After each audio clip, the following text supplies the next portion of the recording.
आपू मुंबईचे mangrove forest मध्ये आहो बरं. आणि पट्टेरी वाघ येतात ना, पट्टेरी वाघ रातचा फार आहे बघा, मागे मॅनग्रोव्ह आहे.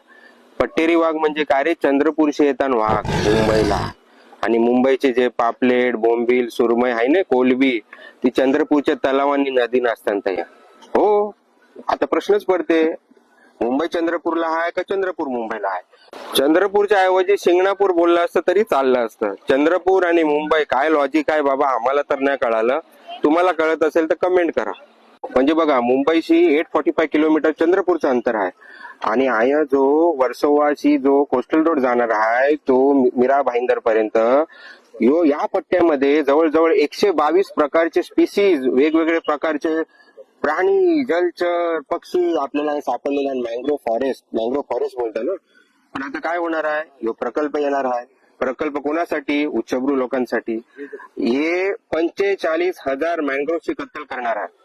आपण कंचे राजकीय पक्षाची साईड घेऊन आहे काय, कंचे राजकीय पक्षाचे विरुद्ध बोलून आहे? आपण बोलतो ती जी मानसिकता झालेली आहे ना, विचित्र मानसिकता डेव्हलपमेंट नावाची, त्याच्या विरुद्ध आपण बोलणार आहोत. पण मंडळी, डेव्हलपमेंटच्या अगेन्स्ट कोणीच नाही. पण 45,000 मँग्रोव्ह कांदळवनाची कत्तल म्हणजे 45,000 मच्छीमारांची.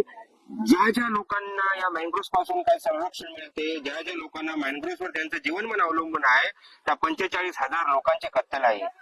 आपली तिवऱ्यांची झाडं कोणी तोडली? तिवराची झारा ये कणशी बारशे आईले या तो दाबली या तो बिल्डिंग बांधले याला आदर आहे. बरोबर. कोण सरकार? आणि तिवऱ्यांच्या झाडांचं महत्व काय आहे?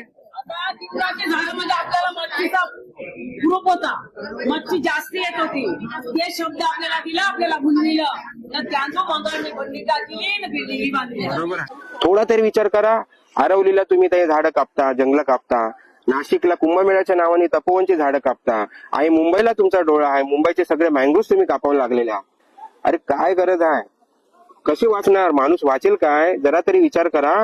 मँग्रोव्ह जेव्हा जातील, उद्या काय सुनामी का लाटा आल्या, अख्खी मुंबई उद्ध्वस्त होणार आहे. वर्सोवा काय चीज आहे, अख्खा मुंबई उद्ध्वस्त होणार आहे या मँग्रोव्ह कत्तलीमुळे. डेव्हलपमेंट करा, पण एक पण डेव्हलपमेंट तुमचं सस्टेनेबल नाही आहे.